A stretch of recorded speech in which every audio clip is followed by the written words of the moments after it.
It's a beautiful day in the neighborhood. Reaction Benio 83. Day in the neighborhood. My brothers and sisters, my ladies and gentlemen, my boys and girls, my dudes and dudettes from all around that world. Stack is back, man. Stack is back, bro. Hope y'all doing good out there. Hope everybody ready to get into another channel. Oh yes, we're going to another. What's the name of this one? Anna Horror Stories. Anna Horror Stories, man. And the title of this video is Serial Killer Confessions That'll Leave You with Chills. Now, I know this shit finna be crazy, y'all, because it's like just listening to somebody confess to a killing, especially like serial killers, and just, if you a serial killer, that means you can kill more than one person, bro, and just to hear them reenact through their words what they did to these people. Ugh. Yeah, I'm kind of getting the chills. Good thing I got my jacket on. I digress. We're going to get into it, man. But before we get into it, my people, please,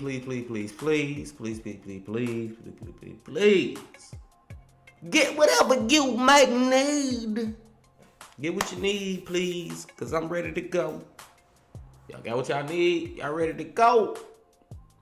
Then let's fucking go. The fear was tremendous and deep throughout the entire community. It's incredibly unusual for a serial killer simply to stop killing. The serial killer is the Olympiad of the pathological liar.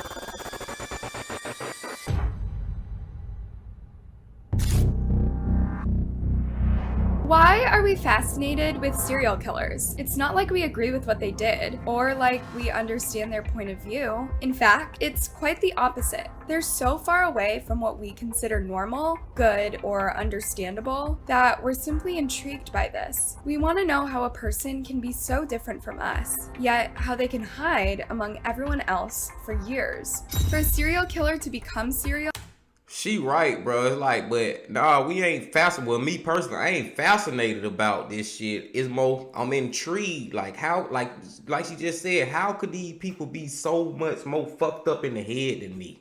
That's just my standpoint, to the point they'll do this crazy shit. It's intriguing. Let's go.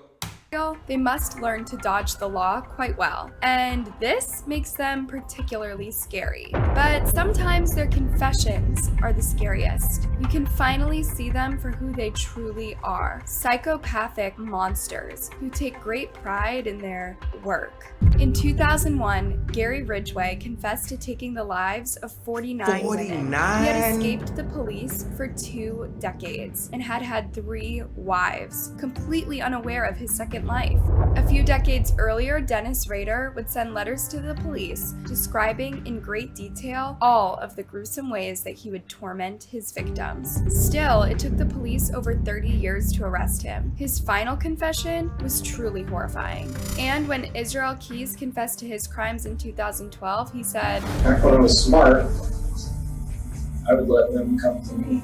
and trust me, it gets even creepier. Without further ado, let's dive into the serial killer confessions that'll leave you with chills. Y'all heard how he said before, when I was smart, I let them come to me. So I guess he feel like he got sloppy with his work, and he started pursuing them, and that's when he got caught. Crazy. Today's first story begins in the 1980s in a dodgy part of SeaTac, Washington. This area back in the early 80s had a very transient population. There were topless bars over here. There were a lot of hotels where you could rent rooms for an hour or two.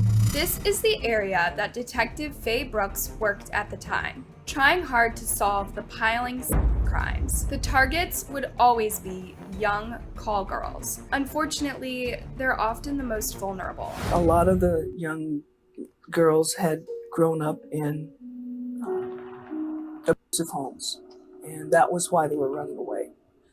And I could relate to that. I'm a survivor of child abuse, and there, but for the grace of God, were I. And so I could certainly empathize with them, and I also wanted to help them. One of Faye's first proteges was Marcia Chapman, a 31-year-old mother of 3 who had resorted to this line of work out of desperation for money. She had been the victim of a horrendous violation, and Faye was trying to get to the bottom of the story. But unfortunately, the story was just unraveling, and it would get much darker. In 1982, a man sailing his boat on the Green River saw what he thought were 2 mannequins, but they turned out to be human bodies, not far away from the Strip, the area Faye worked in to protect the female workers.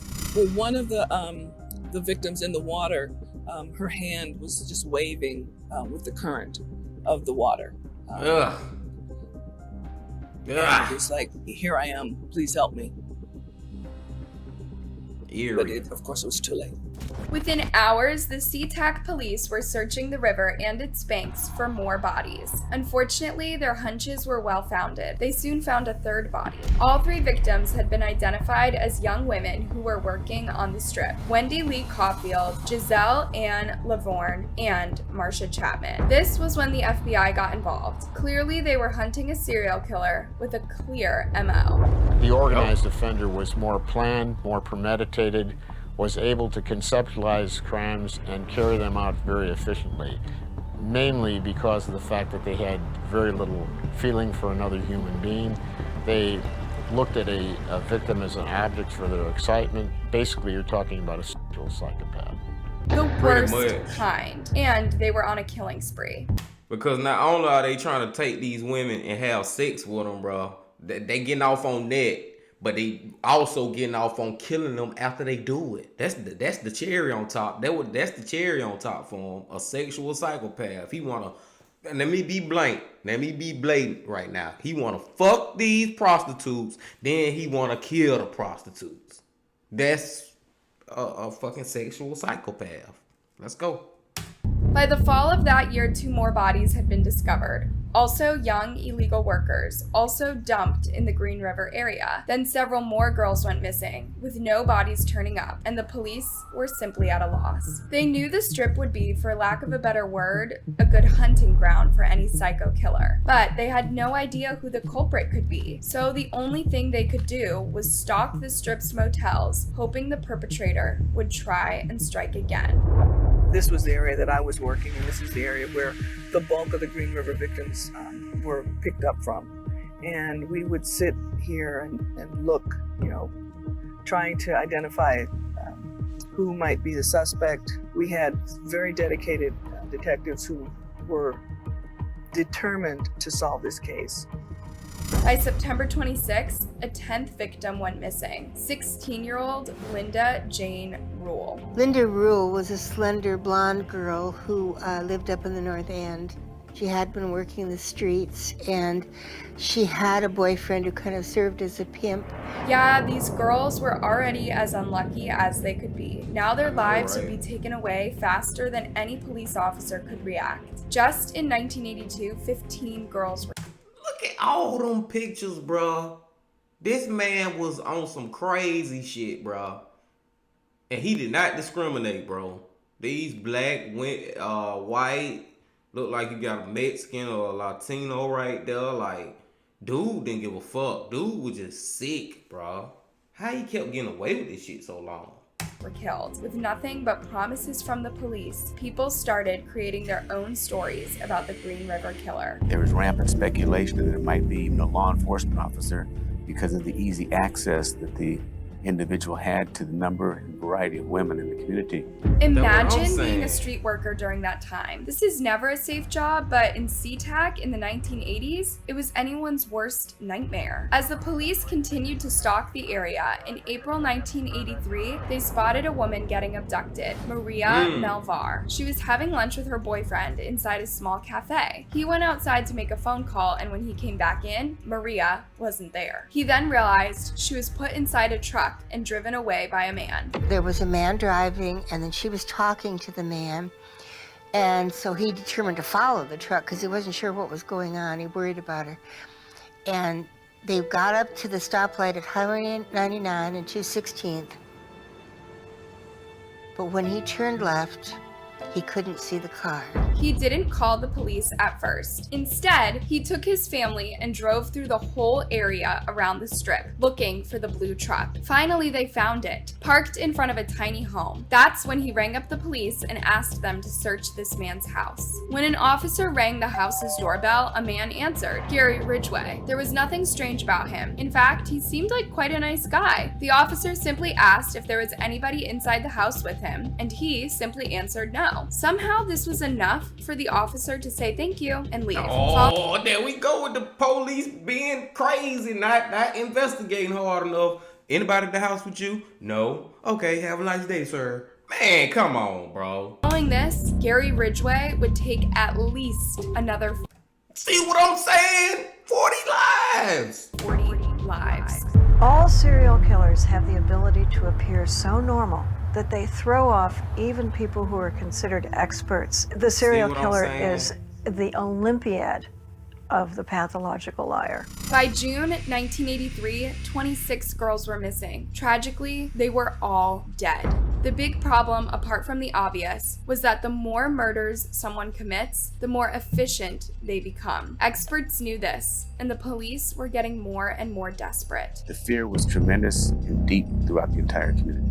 Even the police officers feared for the lives of those around them. Such a kill count in such a short amount of time was unprecedented. By the spring of 1984, the police had found 40 bodies, most of them simply dumped by the river or in shrubs like objects. All women had been violated and strangled. And then, before the police could do anything about it, the culprit seemed to stop. It's incredibly unusual for a serial killer simply to stop killing. A serial killer will usually only cease murder when he's apprehended or when he dies himself. What had really happened? Gary Ridgway had started dating Judith Lorraine Lynch. She was a divorced mom and a kind woman who came to like Gary for his kind nature. When I first met him, I thought he was quite the gentleman and so polite and nice. He loved the country music and the dancing. And you would have never thought he was a sick motherfucker who had killed all these damn women. And he was always smiling. He never got angry. And I just thought he was the greatest. It was like love at first sight. Judith would go on to become Gary's third wife. In 1969, when he was 20, he married his high school sweetheart, Claudia Craig, but they split up in less than a year after he cheated on her with several illegal workers and contracted STDs. In 1973, he married Marcia Winslow after meeting him at a truck factory where he worked as a painter, but she would divorce him too. Throughout his years with her, Gary became extremely religious, reading the Bible aloud at home and crying for hours after sermons. Still, he saw ladies of the night frequently. This drove Marcia mad, and she broke up with him in 1981. Remember when the killing started? That's right, 1982. Now, in 1985, Judith moved in with Gary. He offered to help me move and that I could move in with him if I like. There was no carpet in his house, so he let me pick out some carpet. He had previous renters in there. And he had told me that the little one had wet on the carpet. There was nothing strange about this. 3 years later, the two got married. It was a perfect life for Judith, or so she thought, for 13 years. Indeed, It's so weird, bro. Till he didn't never attack her or kill her, bro. Like, but why did you do this shit to all these other girls? I can't wait to hear this confession, bro. Cause what is the reason for you marrying this lady, being with her for 13 plus years, everything all good, but you murdered all these other women? Like, I don't see it, bro. But we shall see. It took until 2001 for the Washington police to arrest Gary Ridgway. And it was all thanks to the advancements in DNA technology. The police had collected DNA samples from the victims, including Marcia Chapman, but at the time they had no way of comparing them against the samples taken from every man questioned.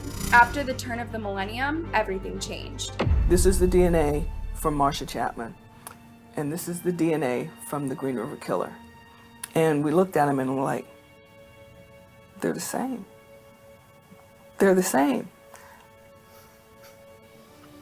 It's Gary Ridgway. Imagine being the wife of the most notorious serial killer in your country and finding this out when the police came to arrest him. Arresting him wasn't the end. The police knew that they had a huge case on their hands. He'd been identified as the most prolific serial killer in the history of the United States. Each of us recognized that this would be the biggest criminal case in the history of the state of Washington. Ridgway was put in an interrogation room, and as you might expect from a prolific psycho killer, he was extremely normal. How are you? Pretty good.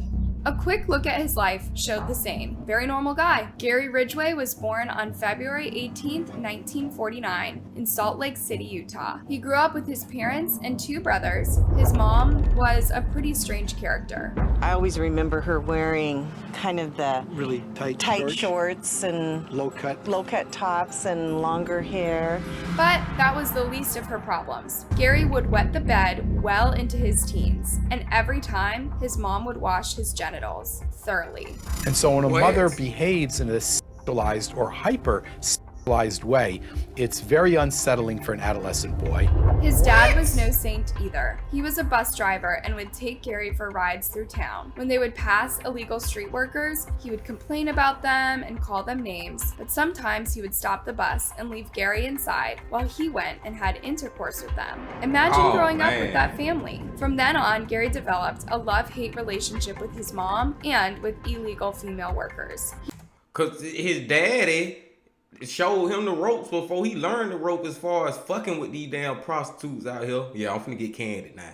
Fuck all ropes, all hope is lost for this motherfucker. Goddamn, bro, his daddy showed him the ropes for the shit, and his mama, just cause he pissing in the bed, you wiping down there, wiping his genitals, and he 13 years old. And what is that? He came up kind of crazy now. His upbringing was kind of crazy with his mama and daddy. Still don't excuse this shit at all, though. Not at all. He wanted their services, but he also wanted to take their lives. In 1982, Ridgway was questioned by the police for seeing prostitutes pretty much every single day on the strip. He even passed a lie detector test about the Green River murders. But that's when the police collected the DNA swab that got him arrested in 2001. The first time he was questioned, Ridgway was adamant that he didn't do anything. He even convinced his wife that he was innocent and that the police had the wrong man. But a few days later, the police linked his DNA to 3 more murders. Myself and another attorney were in the meeting room waiting for Mr. Ridgway. I don't recall what we were talking about, but we both had smiles on our faces when he walked in. And he said, "Oh, you won't be smiling when we're done. I've been lying to you all. I've been manipulating everyone for all these years. I killed them all." He knew he was facing the death penalty, so he offered the cops a full breakdown of his horrific crimes in exchange for a life sentence. When I got through having a climax with her, I jumped on her. He get his arm around the girl's neck. How much are you pulling on her neck? I'm pulling really hard on her neck. How? Just like this. What are you saying to her? Don't fight, and I'll let you go. He would leave their bodies in the woods, and he would return to them to have intercourse with them. But not for long, he said. What? Oh, he's sick like that, y'all. He's sick like that. He having sex with corpses. He having sex with dead people. He's sick like that. Let's go. As flies and maggots would start appearing. Gary Ridgway was convicted of 49 murders, but he confessed to somewhere between 70 and 90 victims. Simply no one matched those numbers. And with a very calm attitude, Ridgway led police officers through the forests and river area where he dumped the bodies. He also explained his view on life to the officers. You know, he seemed throughout the interviews to try to blame a lot of what had happened on the women in his life. That the women that he actually killed were kind of an extension of all the women before who had disappointed him in some way. My releasing vote was killing women. All of this stopped when he met Judith. Well, almost everything. Gary would call home and say that,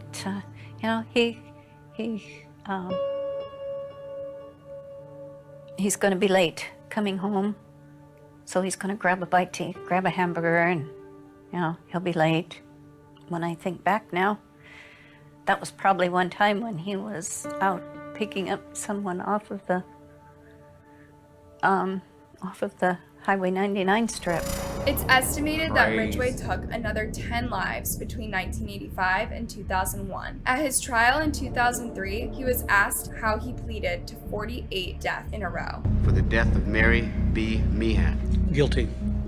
I just sat there and cried, and that's when it finally sunk in that Ridgway was sentenced to 48 consecutive life sentences. The victims' families all had a chance to speak to him. I can only hope someone gets the opportunity to choke you unconscious so you can live through the horror that you put our daughters, our sisters, our mothers through.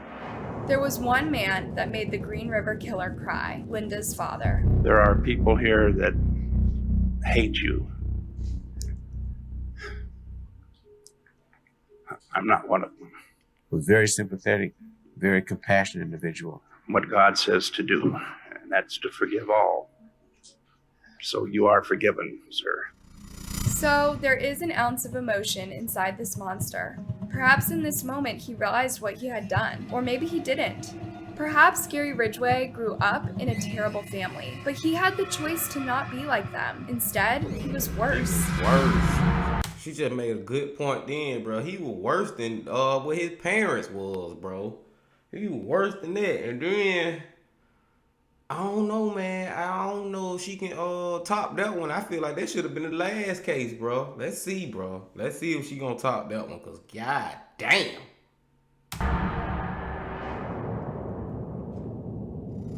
Our next story takes us to Wichita, Kansas, on March 9, 1945. This is when Dennis Lynn Rader was born to parents Dorothea and William. He grew up with his parents and 3 brothers, but his house was rarely a lively place. In fact, he felt deeply neglected by his parents throughout his whole childhood. They would work long hours and see their children once in a blue moon. His mother worked at a grocery store. His dad worked at the railroad and for a number of years. Very, very nice people. Dennis was very laid back, very quiet. The brothers raised each other, but for Dennis, it didn't end well. When he was growing up, one of the things that he mentioned was that he had a very distinct recollection of his grandmother killing chickens, and that he became thrilled with that type of activity. Dennis spent his spare time trapping and hanging animals. Meanwhile, he had fantasies about taking his mother's life too. Around the same time, he began cross-dressing and stalking the women in his neighborhood. There was one particular moment that announced his transformation. When Dennis was 11, one of his female teachers humiliated him in front of all his classmates. That evening, he went to her house and peeked at her through a window. And he had rope with him. He tied it around his waist, tied it tight, and as he watched her through the window, he had an orgasm. So now we have the rope very much associated with sexual pleasure as well as with voyeurism and the feeling of being powerful over another person. It might sound creepy, but it's about to get so much creepier. Trust me. By ninth grade, Dennis was sure what he was going to be as an adult, a serial killer. This is one of the drawings he did as a young adult. But he kept his demons well hidden. In 1971, he even married a woman he'd met in college. He was kind, neighborly, and very much normal, as far as those around him knew. Skip to January 15th, 1974. The people of Wichita were in absolute shock at the news of a truly gruesome murder spree. Murders like this, they happened in New York or on the West Coast or in Europe, but they didn't happen here in the heartland. A mother, father, and 2 children had been found lifeless inside of their own house. They had been tied up and tortured. And in an even sadder twist, it was the family's older children who found them. They were at school when the murders took place. The police were desperate to catch the culprit, but it would take them 30 years to arrest Dennis Rader. And this only happened because he came forward. First of all, Mr. Otero, a bag put over his head and strangled. After that, I did Mrs. Otero, and I strangled Josephine when she was down, and then I went over to Junior and put the bag on his head. A few months after destroying the Otero family, Rader saw a 21-year-old woman, Catherine Bright, picking up her mail outside her home. This was all he needed to decide she was going to be next. So, like, bro, what? I know I never understand. I know y'all never understand either. But my thing is, what make them just, oh, she gonna be next? What make you just look at somebody like, oh yeah, I'm gonna murder you too, and then yeah, you look like I should murder you too. Like, what make them think that shit, bro?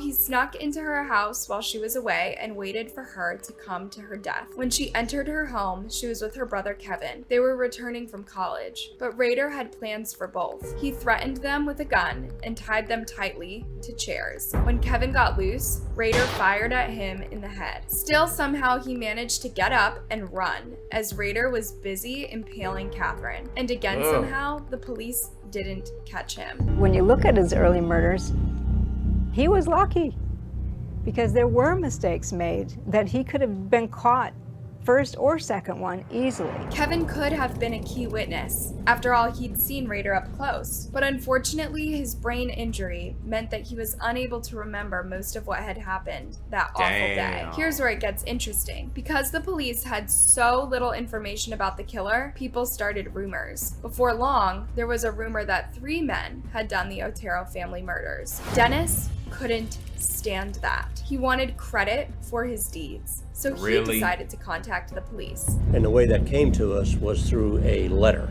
He tells the police, this is not going to end. He's going to continue to do this.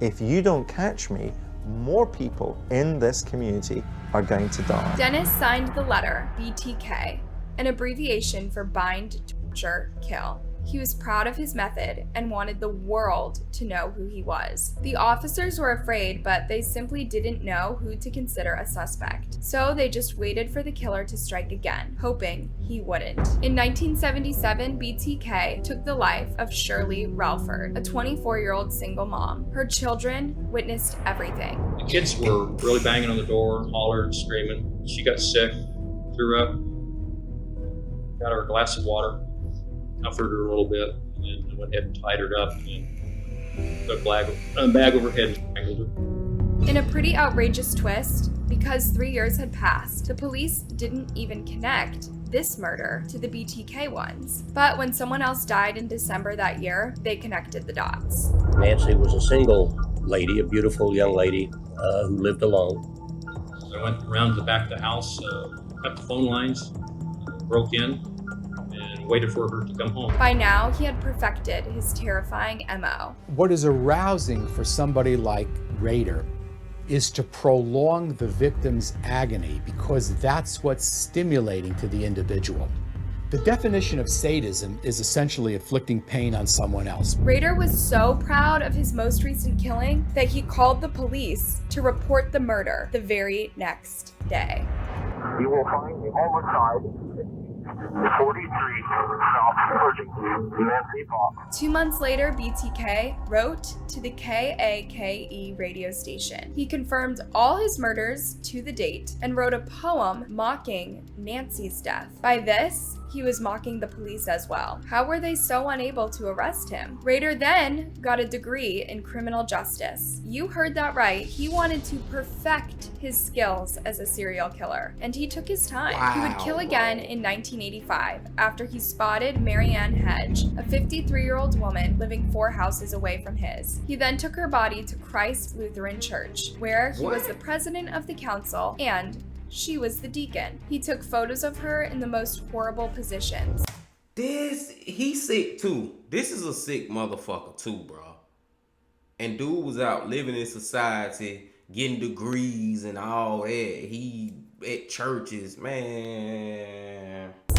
In 1986, 28-year-old Vicky Wegerle would be found dead by her husband. And in 1991, 62-year-old Dolores Davis would die. Incredibly, the police were nowhere closer to narrowing down the suspect pool. They were helplessly hoping BTK would get arrested for a petty crime and somehow linked to his crimes. But he wouldn't, nor would he strike again. He became a compliance officer and was a proud dad. That's right, he had had 2 children in the 1970s amidst the killing sprees. He said that one time back in I think the 70s or the early 80s, when they had put one of his messages on the front page of the paper, that he'd been sitting there at the breakfast table reading the paper, when his wife came up behind and looked over his shoulder and looked down and pointed at it and said, "Look at that. He misspells that word the same way that you do." And Dennis had said, "I thought I was going to have to kill her then, but she didn't say anything more, so I just let it go." Just like most psychopathic killers, Dennis Rader was extraordinary at manipulating and appearing normal. Skip to 2005, the Wichita Eagle published an article on the 30-year anniversary of the Otero killings. This triggered BTK. He wanted recognition. He started sending the police clues to find the bodies, letters, maps, cereal boxes, and Barbie dolls posed like his victims. He was he crazy too, bro. He want recognition for the shit. This shit been 10, 20, 30 years later, bro. He's starting to send clues to the goddamn police to go find the bodies like, hey, I'm still out here now. I'm still out here. I'm still here. Y'all won't recognize me. He think he Roman Reigns. Acknowledge me. Crazy. Was arrogant and convinced he would never get caught. But he made a mistake. He sent the police an information disk, which they could track to Dennis's computer at Christ Lutheran Church. On February 25th, 2005, BTK was finally arrested. 30 years later, calm as ever, he admitted, "Yes, you guys go. What else? Say who you are.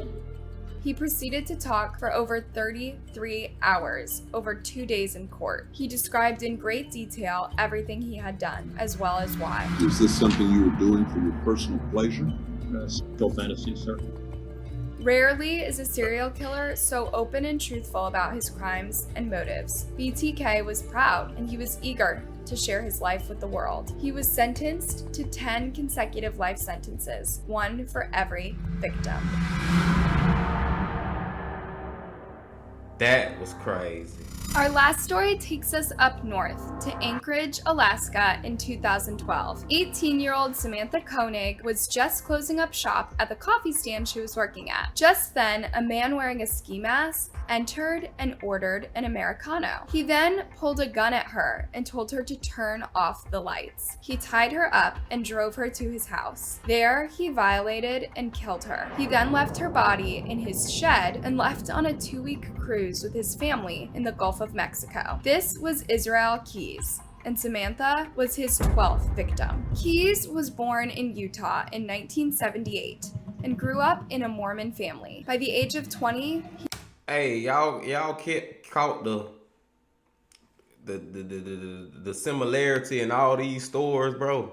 All this shit back in the 70s and the 80s when it was going on before technology got good enough, man. So we should be good in 2022. Well, I ain't gonna say we good, but it's better now. All this getting away with murder shit was happening back then. Let's go.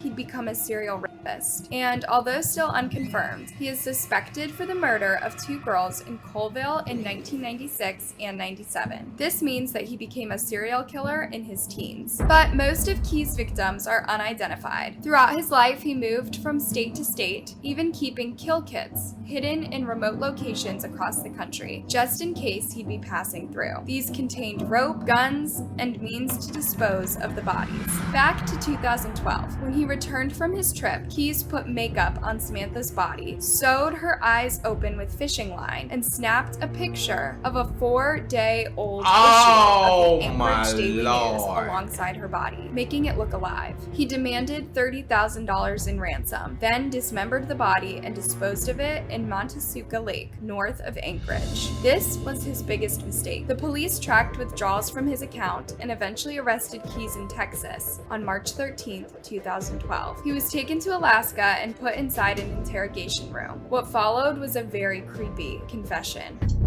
Didn't sleep much last night. Hold up for the fucking confession, bro. Did y'all just hear that shit, bro? Did y'all see that picture of her, bro? Go back and look at it, my people. This man goddamn put makeup on a dead body to take a picture to make it look like she was alive, bro.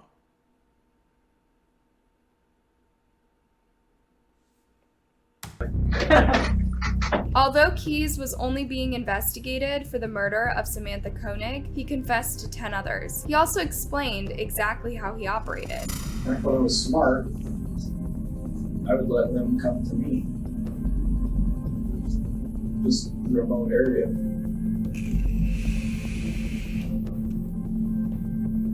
Kind of go to a remote area that's not anywhere near where you live, but that other people go to as well. Indeed, Keyes did not choose the victims as much as he chose locations he thought were the most efficient killing grounds. Just like the Green River Killer and BTK, Keyes seemed proud of his actions and was just curious to see where the police were at.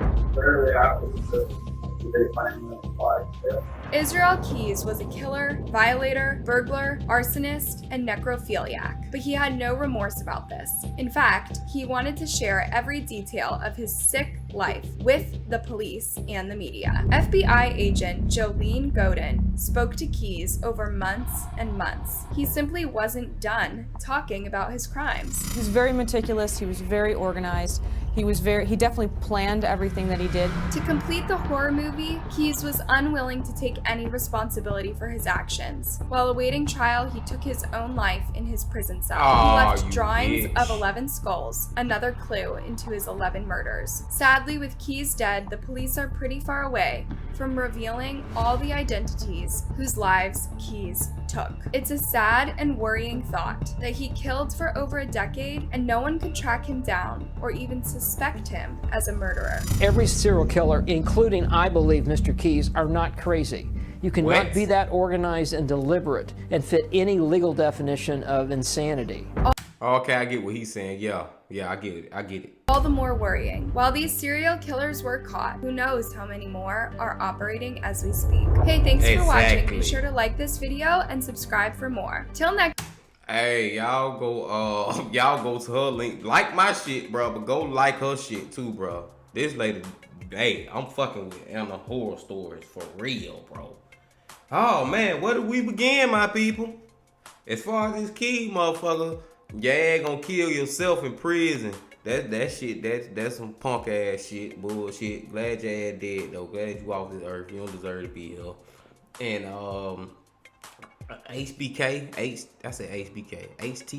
whoever, y'all know what I'm talking about. The second story, bro. The crazy part with him was goddamn then sold the girl eyelids open, and however he did it, put eyelash on it and all that, took a picture like she's still alive, try to get money out of people, whatever you trying to do. You know what I'm saying? Trying to hold her for ransom, whatever. In the first story, bro, I still think that's the sickest one though. Having sex with a dead body, bro, I think that is the most. Like, I just feel you can't get more. I mean, that shit like make me sick in my stomach thinking about some shit like that. Make me down there want to throw up, bro. Like, what the fuck? And then dude at the end, man, he was trying to make the argument, and I get his argument now. At first, when I was hearing him, I was like, what? When he was like, these people are not crazy. I get what he's saying. They ain't crazy like that. If y'all that calculated to commit all these murders, get away with it, know how to do it without getting caught, know how to move, know when to do it, know when to chill out, know when to go kill somebody else a little year later, chill out, live normal lives, got a family, wife, kids, all that shit. Yeah, they ain't crazy. Got jobs, good jobs, getting degrees and shit. You know what I'm saying? All that, bro. So I wouldn't call it crazy on that level. This shit crazy on psychopath, like just retarded, like just it's another level of crazy, bro. Like a level that me and you can't really even fathom. Y'all get what I'm saying, bro? Like we can't even fathom like that type of craziness, bro, to do that shit, bro. Like that's just a whole different level of just retarded, like just. It's like, it's not insanity, because you know a lot of people like to plead insanity, like they don't know what they doing. Oh, I'm retarded. Oh, I just need to be in a crazy house. It ain't that type of I need to be in a crazy house. You know exactly what you doing. You just that sick. Like you, it's evil. That's devil type shit, bro. That is Satan at its finest, bro. That is the 100% of Satan that you can be, bro. That's what the fuck it is. It took me that long to say it, but that's what it is, bro. That shit is the epitome of fucking evil. You know what the fuck you doing, and you running it fucked up. You real calculated on doing it, but you just evil as fuck. You just fucking the devil on earth. You are Satan on earth, bro. Just like God on earth, Satan out here too, man. Y'all just be safe, bro. I don't went on another tangent. I know I don't went on another one, man. But I'm gonna let y'all go, bro. Appreciate y'all, man. Come back fucking with the Bean. The Bean will be back real quick. But until then, my people, my ladies and gentlemen, my boys and girls, I got one more thing to say. The Bean, baby! Ledge.